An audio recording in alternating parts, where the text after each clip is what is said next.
This Richard Hatton story is going to end? Hopefully a world champion. That's my aim. I won practically everything in the amateurs there was to win, and if there's anybody that's got a chance to go on and be a world champion, it's definitely me. So I'm going to give it my best shot. I'm going to keep listening to my trainer Billy, keep learning and take each fight as it comes, and that's what I hope to be. I'm quite confident I can be up there. Ricky Hatton, excitement. There's only one Ricky Hatton. Ricky Hatton obviously brought a lot of intensity. Wow. I mean, Ricky Hatton is one hell of a fighter. He's tough. I take my hat off to him. Nothing but the utmost respect. His fighting style was the closest you could get to a Mexican fighter. Had a lovely rhythm to his work.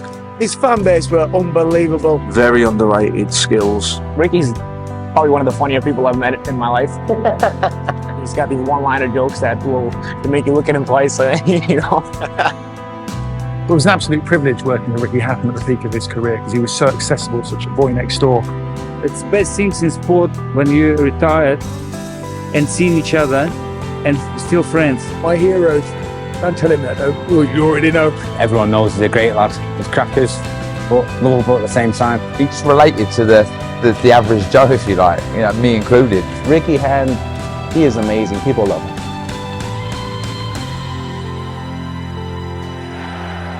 Let's have him.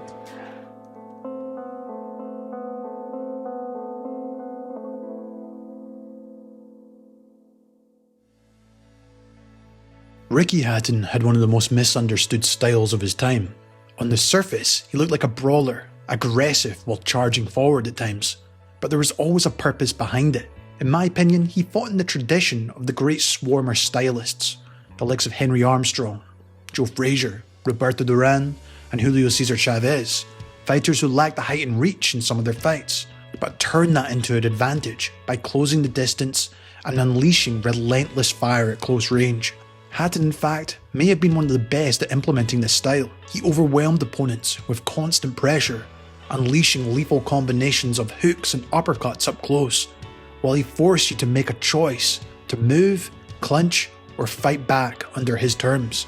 On the inside, he smothered opponents' work before creating space to set up devastating shots. His stamina and conditioning also allowed him to maintain that pace round after round, and if you weren't prepared mentally and physically, it was going to be a long night.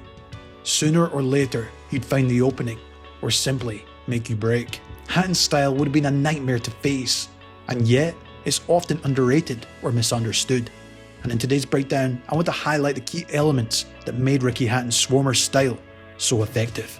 So on that note, let's get right into it.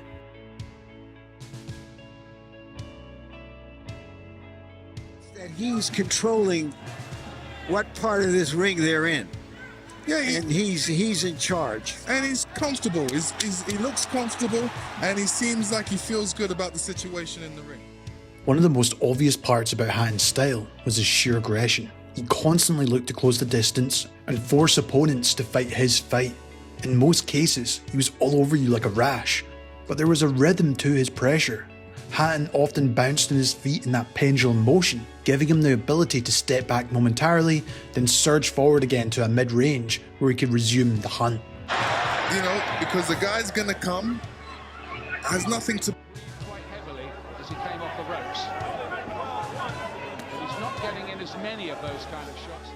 In my opinion, this rhythm also generated leverage, where he could lunge forward quickly with his trademark leaping hook to the head or body, but I'll touch on this more later.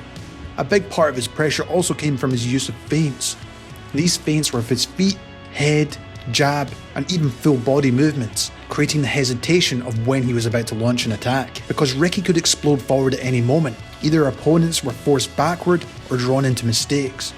And one of his favourites was the lunging hook or power jab, both unpredictable in timing and the target. Diving in as much and avoiding too as he does this. Good left hook, right on the button that time. The first time there's a little bit of damage showing on the eye again. Their routines. And there's a big left by Ricky Hatton. Big left by Hatton walking in. See Hatton wobbling Malignaggi with a straight left. This is a punch that seems to be getting through by Hatton frequently. At mid to close range, he often slipped the jab and came back with that signature left hook to the body. Year-old star in the blue, silver stoppage. Well, that really would be disaster for. Again, gives that silly little smile after Hatton lands the shot. And even looked to catch you out with the right hand sometimes. His chin's pretty good. Can improve on his style. Certain things. Oh, good right hand. While coming forward, he wasn't necessarily reckless all the time.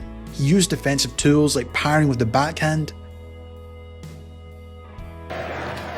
Somehow maybe raiding the capital of San Jose. His way forward.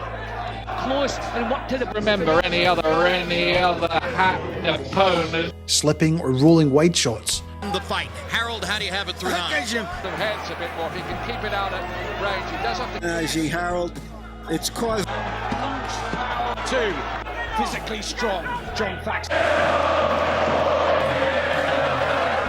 Or stepping out with his footwork, or just going to the high guard. But this also wasn't just for protection.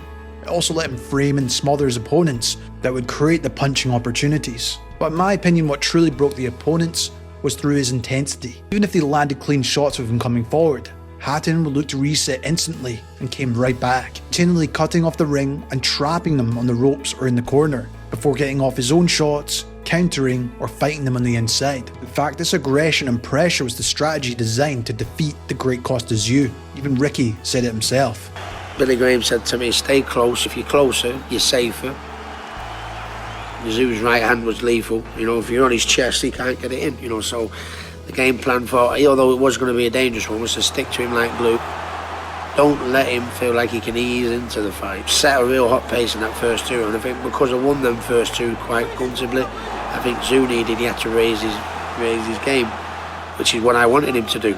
You know, I wanted him, you know, to work harder. You know, I was the younger man. I wanted him to work harder than he's ever done. He must have sat on his stool at the end of the second round and thought, you know what, I'm going to pull my socks up here and really raise it.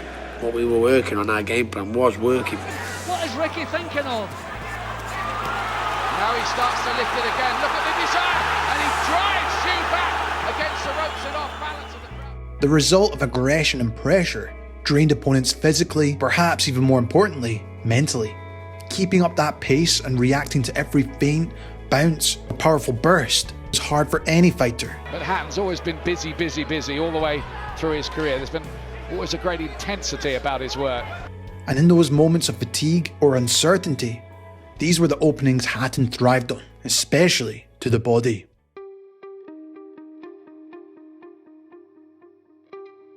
If there's one aspect of Hatton's style that defined him, it was his devastating body punching, especially the left hook to the liver or breadbasket as I discussed earlier. When he landed clean, these shots were fight changers, often leaving opponents unable to recover.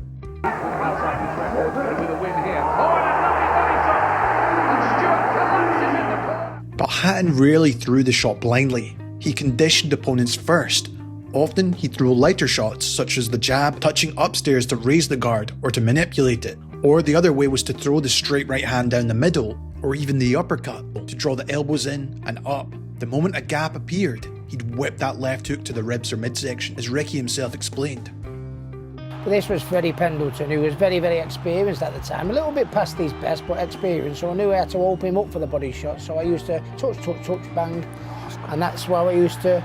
And to any youngsters, if there's no opening there, don't go throwing shots that aren't there where you're wasting energy. You know, just search for the target, you know, to get the leverage. Where you throw a left hook to the body, you know, changing the angles as well. Like touch, bang. You know what I mean? That is. The little tap to the head though, just lifts the elbows up, doesn't it? Of course it does, because I mean, don't forget, while he's covering up, he's not, at the minute, he's not giving you anything to punch at, so you touch him till you get the opening. In my opinion, because of these mixed attacks, the approach made him unpredictable. Sometimes he'd step off to the side to create a better angle, sneaking the shot between the elbows. Other times he'd throw in doubles, tapping the head or chest, and then digging downstairs. By shifting his weight and turning through the hips, he also created maximum leverage in the tight spaces. While he'd also target the body with his right hand as well, you couldn't just defend one side, once again leaving opponents unsure of what was coming next. In fact, he describes it best. What I would do is you have got to go somewhere else first, or you've got to prise them open to get that target, and so then you touch him and you come up the middle there. You know what I mean? And likewise, if I keep drilling you in the middle there, you're going to bring your elbow in. So then you touch and go around the side.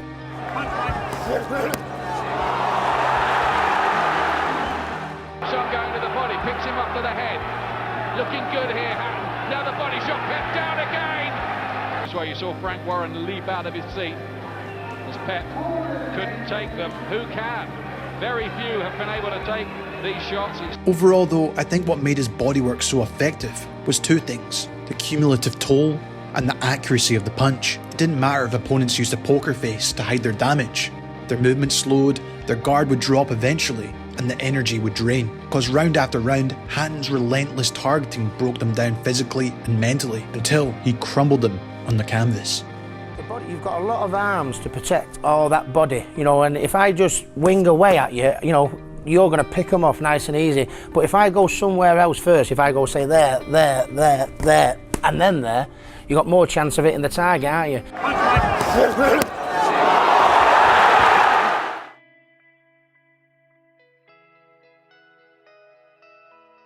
Another key part of Hatton's success was how he generated power. He wasn't the single hardest puncher in the divisions he fought, but he knew how to punch with his entire body, not just with his arms. As Ricky once explained about his leverage in generating power. I used to, and I teach me fighters now sometimes. I wasn't one of the hardest punchers in the world, but I punched with all my body. I punched with leverage, do you know what I mean? And if I was throwing the right, sometimes I'd drill the right, but sometimes I'd just take my shoulder round in order to get more out of the left. Do you know what I mean? Mousing, or like I say, listen, I wasn't really, I got pounded, just right shoulder round with the right hand, touch the jab, touch with the right hand, shoulder round, bang, bang, just to get more leverage in the left. Yeah, sure, yeah. You know what I mean? That's my smoke screen. The right, there was the right there. Just the replay, just touch with my shoulder round, whack, so you can get all that. You've sat down and you've engaged then, haven't you? Yeah. So he's looking at the right, but I'm only bothered about the left. Yeah. And this is where I think his touching to get him into position came into play. With either hand, he typically liked to use probing jabs before setting up the right hand. Improve on his style.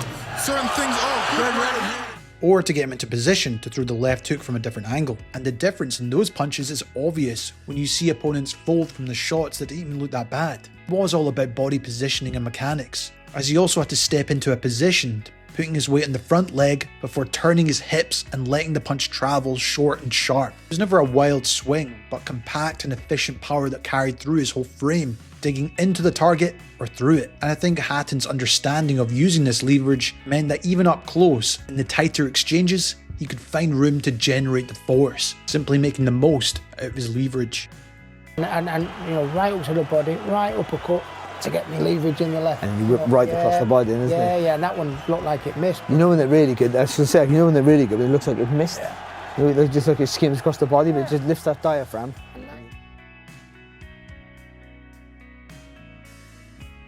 Although Hatton was mainly known for his pressure, one of the most underrated aspects of his style in my opinion was his use of angles, which in my opinion could be just as good as the likes of Mike Tyson or Lomachenko at times. Once he closed the gap, he would constantly be adjusting his position, stepping around his opponent to create openings to the body, as Ricky explained himself.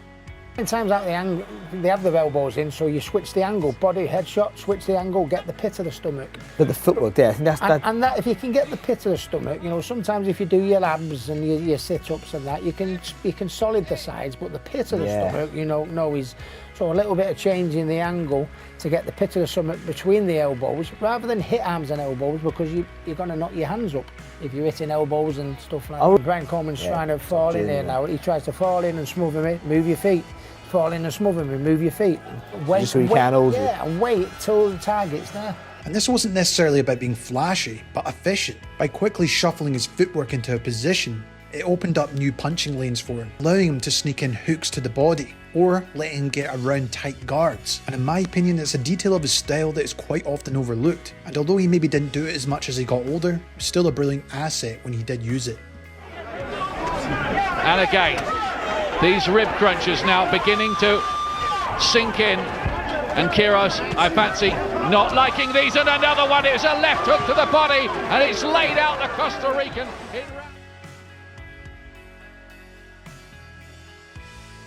Although not the prettiest aspect of his style, Ricky's inside fighting was where he really came alive. He mixed his skill with physicality, but he wasn't simply smothering his opponent for the sake of it. He used clinches and framing to nullify their work, and then he looked to free up space with his own short hooks and uppercuts, pushing off before getting to work, or looking to simply fight in the inside, creating enough room to land tight blows. Hatton's idol was Roberto Duran, and you can definitely see that in his influence. He brought a rough, grinding edge to that close-range fighting, often using his head to lean into his opponent's chest and control their posture as he pushed them back, while he looked to tie up an arm to limit his opponent's offense, before ripping punches with the other. But as I just mentioned, he'd create a pocket of space in the mid-clinch and fire off those quick combinations before the referee could step in. You gotta throw both punches, both hands, to keep him off of you, because he's just like a train wreck coming at you. And if you don't have anything to stop him, he'll keep on coming. Just break off and punch. See, there he goes again, just spoiling, not allowing Urango to get any punches off. This is smart stuff. He's frustrating Urango, isn't he, though? Quite cleverly, really. He knows his way around now. He's almost an old KGO pro, isn't he, now? Yep, he's learned the tricks. 28, 40-odd fights. He's learned the tricks. He knows how to get his own punches off and spoil the other guy. The mix of craft and roughhouse tactics is why so many opponents described him as exhausting to fight. It was the combination of his ring IQ, smothering, leaning, angling and breaking opponents down piece by piece that made him horrible to fight there, while giving him so much success. This probably one of the toughest competitors that I ever faced. He kept coming. I hit him with some big shots, some big body shots, but he kept coming. And I see why they call him the Hitman. Ricky Hatton's style wasn't built on flash or perfection. It was built on heart, relentlessness, will to break opponents down piece by piece. He blended that pressure with body shots and leverage while using angles to create openings. It wasn't always pretty, but it was brutally effective for the majority of his career. For me though, it wasn't just about his style.